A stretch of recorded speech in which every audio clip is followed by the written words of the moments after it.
better ask first of all, are you feeling comfy?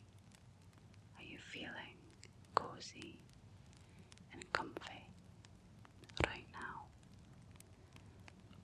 Well, hurry up then. Get a move on. Get that blanket over you. Right. We're all good? Ready? Okay.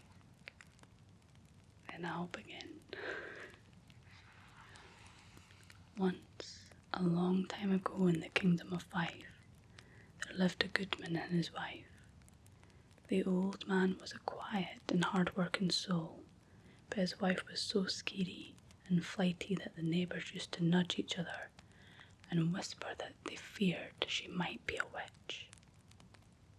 And her husband was afraid that it might be true, because she had a curious habit of disappearing in the evening and staying out all night, and when she did come back in the morning, she looked quite white and tired, as if she travelled far or worked hard. This is sounding good already, in my opinion.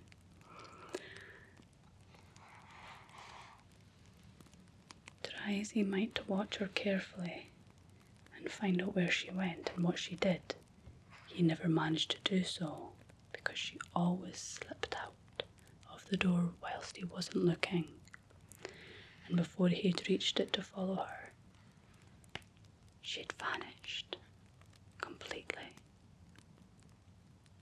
Eventually, one day, the husband decided it was time he knew, so he asked her right out if she was a witch. But his blood ran cold when, without hesitation, she answered that she was, and if he promised not to let anyone know, the next time she went out on one of her adventures, she would tell him all about it.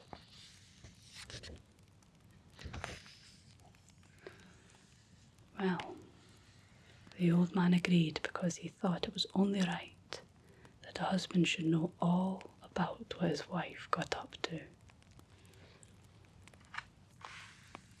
He didn't have long to wait, because the very next week it was a new moon, and the time when witches like to venture out. Apparently. That very night his wife vanished and didn't return until daybreak. When he asked her where she had been, it was with great excitement and pleasure that she told her story. She had met 4 other companions in the old kirkyard, where they had mounted branches of the green bay tree and stalks of hemlock, which had immediately turned into horses carrying them, swift as the wind, all over the country, hunting the foxes, the weasels and the owls. Then they had swum the loch and come to the top of the Lomond Hills, where they had dismounted and drunk beer made in no earthly brewery. Sounds great, actually. From little horn cups made by no mortal hand. Tell me where the magic beer is at, I'm there. Then a wee man had appeared from under a great mossy stone with a teeny set of bagpipes under his arm, and played such wonderful music that, at the sound of it, the very fish jumped out of the loch below, and the stoats crept out of their holes, and the crows and herons came and sat on the trees in the darkness just to listen. The witches danced until they were so tired that they could hardly hang on to their horses on the way home. Sounds like my kind of night. The Guidman listened to the story in silence, shaking his head from time to time, because clearly he doesn't know how to have fun. And when it was finished, all that he said was, "And what good has all that dancing done you? Would you not have been better at home in bed, with your dear little bairns and me?" For context, bairns is the Scottish word for children. So basically, this stuffy old husband is telling his wife that she can't go out dancing with her pals. She's got to stay at home and look after the kids. Well, the next new moon saw the wife disappearing again. When she returned this time, she told of how she and her friends had taken cockle shells from the beach and turned them into boats and had sailed all over the stormy sea to Norway. There, they had mounted invisible horses of wind and had ridden over mountains, glens, and glaciers until they reached the frozen lands of the Lapps, lying under a cloak of snow. Here all the elves, fairies, mermaids of the north were holding a festival with warlocks, brunies, pixies, and even the phantom hunters themselves, whoever they are at home, who are never seen by the mortal eyes. The witches of Fife joined in with the dancing, feasting and singing, as they very well should. She told how the warlock men and weird women, speak for yourself, had washed them with witch water distilled from the moorland dew till their beauty bloomed like the Lapland rose that grows wild in the forest. Then, soft in the arms of the warlock men, they had lain down to sleep. That doesn't sound very good, actually. Let's read on. But more importantly, they were taught certain magical words which, when spoken, would carry them through the air and undo all the bolts and bars and gain them entry to any place they wanted to be. They had returned home, delighted with the knowledge they'd been given. "You're lying," cried the old man. "You're lying. The ugliest wife on the shores of Fife is bonnier than you. Why would the warlock men lie with you?" This is the first time I'm reading this book, by the way. "And what took you to such a cold land?" And what took you to such a cold land? They're using a wee bit of dialect there. "Would you know had been warmer home in bed with me?" I'm going to say that again. Let's read that again. "You're lying," cried the old man. "You're lying. The ugliest wife on the shores of Fife is bonnier than you. Why would the warlock men lie with you? And what took you to such a cold land? Would you know have been warmer in bed with me?" That's probably more like how he would have said it, if that even sounded different.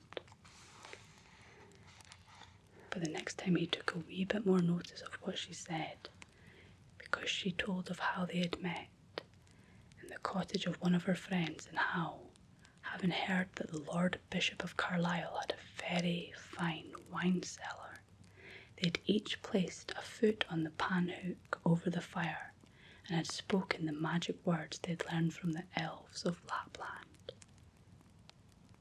As soon as alcohol is involved, you warms to it. And as soon as the words were out of their mouths, they disappeared up the chimney like whiffs of smoke and sailed through the air like little clouds to land at the Bishop's Palace in Carlisle. Carlisle's just at the border of Scotland, between between Scotland and England. There the doors flew open and they went down into the bishop's wine cellar, where they sampled the fine wines, returning to Fife, fine sober old women by daybreak. When he heard this, the old man took notice. Of course he did. He liked the fine wine himself, but it seldom came his way, poor bugger.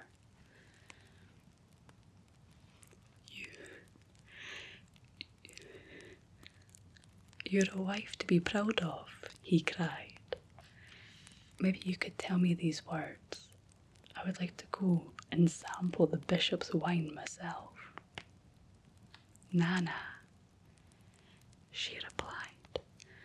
I couldn't do that because you might tell it over again, and the whole world would be turned upside down, with folk going into each other's houses whenever they pleased.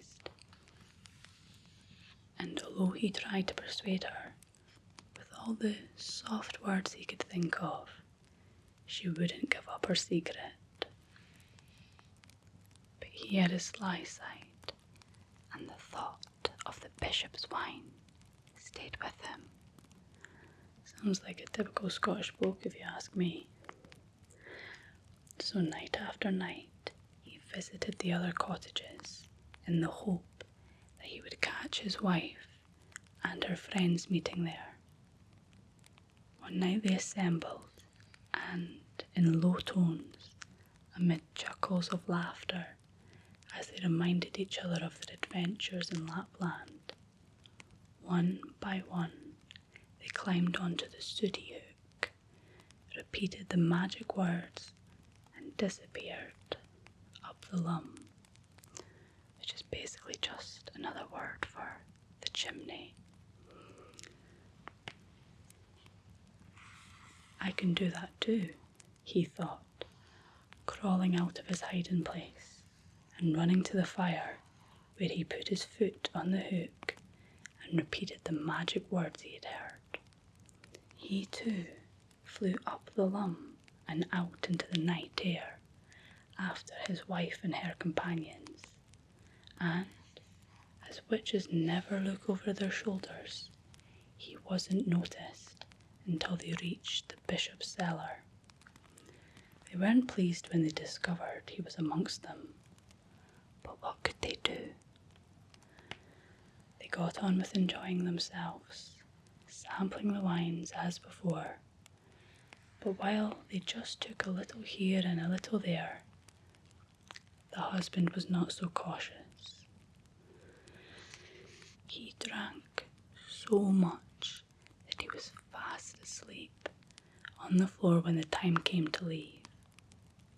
Thinking to teach him a lesson, they left him there to be discovered the next morning by the bishop's servants. Much surprised to find him in a locked cellar, he was dragged before the bishop himself, who asked for an explanation. The poor old man was so confused that all he could say was that he came from Fife on the midnight wind. Hearing that, the bishop declared that he must be a warlock. The poor man now wished he'd minded his own business and stayed at home, but it was too late. He was dragged outside and chained to a great iron stake. Piles of wood were placed around his feet and set alight. As the flames crept up, he thought his last hour had come. Just then, there was a swish and flutter of wings, and a bird appeared in the sky, swooping down to perch for a moment on the old man's shoulder to whisper in his ear. The old man's heart jumped for joy as he realized this was his wife with her magic words. He called them out. and immediately the chains fell away and the old man sailed off into the air, much to the amazement of the crowd. And when he found himself safely at home once more, he vowed to leave his wife to her own devices from then on, and never try to find out her secrets. And that's where the story ends. I thoroughly enjoyed that. Did you? The next one is in Midlothian, or is from the region of Midlothian, which is where Edinburgh, the capital city, is in.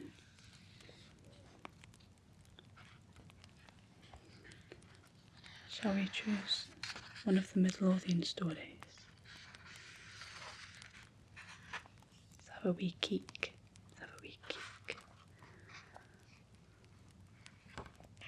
An Unlikely Auction is one of the titles.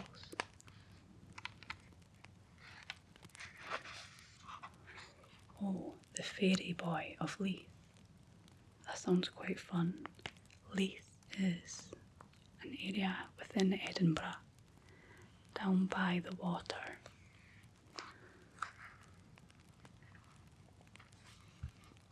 Oh, this one is, there's a lot of Scots dialect.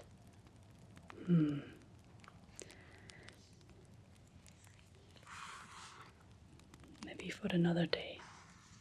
I don't know if you'd understand.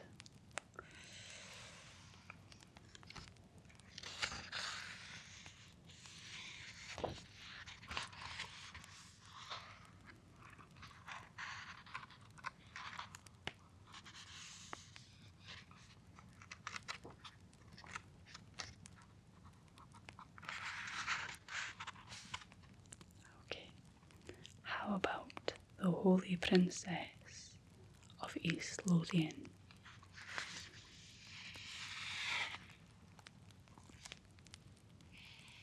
Okay. Are you still comfortable? Good. Maybe another time we could go for the Scots dialect. I think I would have to prepare a bit better myself. The Holy Princess of East Lothian. There can hardly be a more iconic image of East Lothian than Traprain Law. This great volcanic hill dominates the surrounding countryside, and despite a slice being removed by 20th century mining operations, it has lost none of its power to impress. On its broad summit was once a great fortress, known as Dunpelder or Dunpender, home to the great Celtic tribe called the Gododin, known to the Romans as the Fotadini. The head of this tribe was called King Loth or Lot. Such was his power and prestige that the name Lothian is said to be derived from his name. I did not know this. He was the brother-in-law of the legendary King Arthur. I like the story already. And so in choosing a husband for his daughter, the new, I think that's her name, he decided upon what he considered a suitable match. Some of these names look kind of tricky. I'll give it my best shot. You shall marry Prince Owain, commanded Loth, for he was a prince from the Celtic kingdom of Reged, a suitable match that would also enhance Loth's position. P.S. I might be butchering these pronunciations. But the new felt no affection for the prince. Father, I beg you, I do not wish to marry him, pleaded the new. Soon her pleadings grew into defiance. Her refusal to obey his will enraged King Lot. If he could not control his own daughter, how could he be respected as a king and leader of men? He must teach her a lesson, one in which she would be glad to marry a man of status like Owain. And so he banished her from the fortress home and forced her to live with a family of swineherds by the Lammermuir hills. She would live amongst the muck and the dirt of a lowly family, far from the reverence of her royal position. This humiliation would teach her the meaning of life. Soon she would be begging to be freed from such a lowly existence and agree to marry Owain. But in that muck and dirt, amongst the swine, she found a new peace within her heart. She had become a Christian, and to live a simple life of a poor peasant was no hardship for her. What's more, she was in love with the son of the family who looked after her. He loved her dearly in return, and when her father's spies watched her, she could not hide her happiness. She felt not poor, but richer than she had ever been. The king's plan was not working. He smashed his hand down on the table when given the news of his daughter's joy, and Owain's anger at being rejected fed dark thoughts. Her happiness and contented spirit were too much to bear for the men who wanted to control her, so Owain resolved to take her by force. Like a fox, he crept in the darkness, close to the swineherd's home. He waited for the moment the new was alone, but his violence didn't break her, for she still refused to submit to his will. You choose to live amongst the swine, Owain sneered. Even the swine are better than you can ever be, replied the new defiantly. Soon after, the king's spies reported that she was with child. This was a dishonour that King Loth could not tolerate. He brought the new back to his fortress. He would listen to nothing she said. Her dishonourable state was plain for all to see. She was placed upon a cart, which was taken to the edge. She closed her eyes and prayed for forgiveness for herself, but also for her father and those who had done her wrong. The cart was then pushed over the cliff edge by a group of chosen warriors. Tears were shed by many at the sight, and few could bear to watch. As the cart plunged down the cliff, it was smashed and broken on the rocks, finally coming to a crashing halt over 300 feet below. A group of the new's friends waiting at the base of the cliff clenched their chests with horror at the sight of the now crumpled and destroyed chariot. Nobody could have survived such a dreadful crash. They just hoped that her end had been quick. But then, unbelievably, the new emerged. Both she and her unborn child were alive. Her friends fell to their knees and gave thanks to God. They helped the new from the wreckage, and she prayed with them.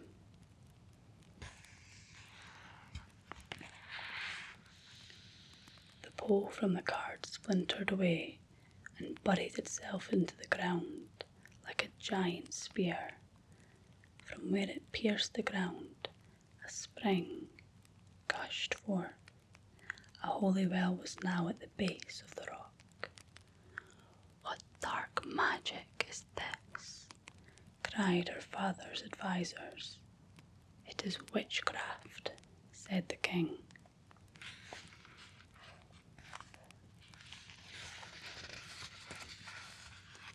"No, sire, a miracle from God," proclaimed her friends. "Very well," said the king to his daughter. "If this be your God, and he wishes to let you and your child live, then I will set you adrift on the sea, and let your God save you." And so she was taken to Aberlady Bay, then known as the river mouth of the Stench, because of the fish thrown from the fishermen's boats. From here she was placed in a coracle, a small round canoe made of hide. She shuddered with fear as her small craft was pulled from the shore and taken out to sea, then set adrift on the ongoing tide. The tiny vessel drifted towards the open sea, the water lapping at the canoe's feet. I really hope I'm saying her name right. Probably not. As she desperately tried to avoid capsizing, she frantically scooped the water with her hands, but the land began to vanish, and the water grew darker, and the coracle began to sink. She approached the Isle of May, but she drifted helplessly past it. Then she reached a small rock some distance from the island. It was slippery and covered with seaweed, but she clung onto it, her fingers desperately trying to find a hold. But her body was soaked and numb with the cold, and her hands frozen.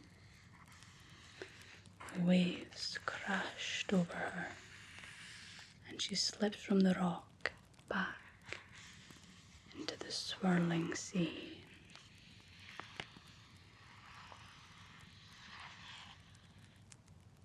Strands of her hair remained entangled in the seaweed, so the rock thereafter became known as Maidenhair Rock.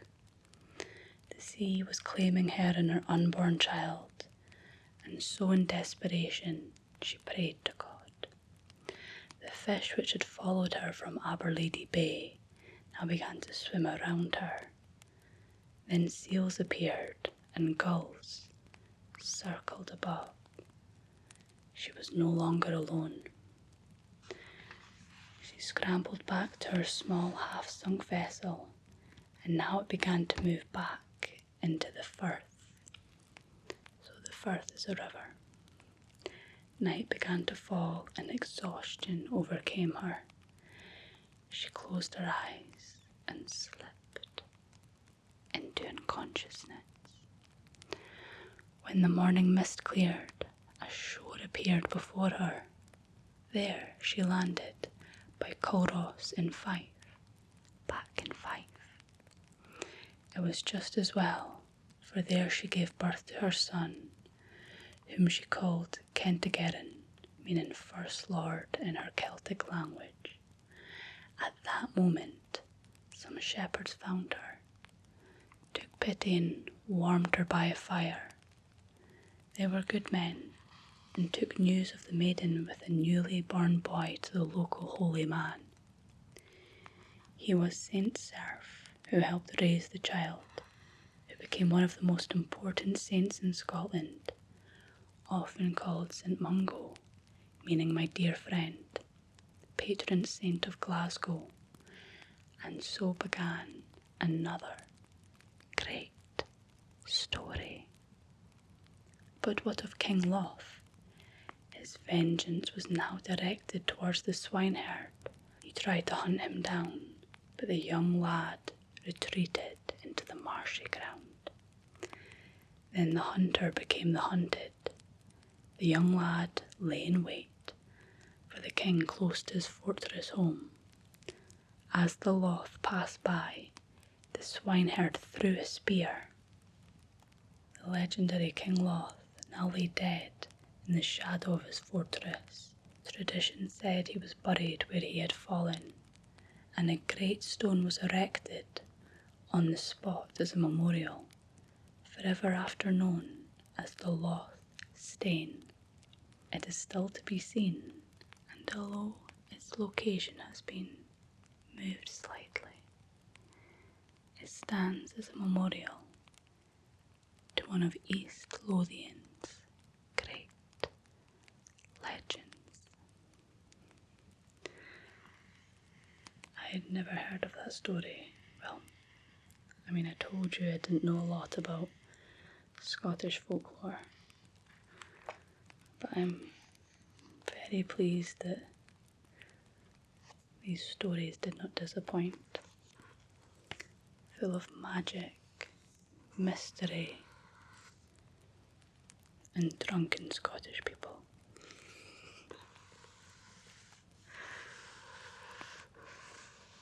Maybe next time I'll do my homework and translate one of the Scots dialect passages for you.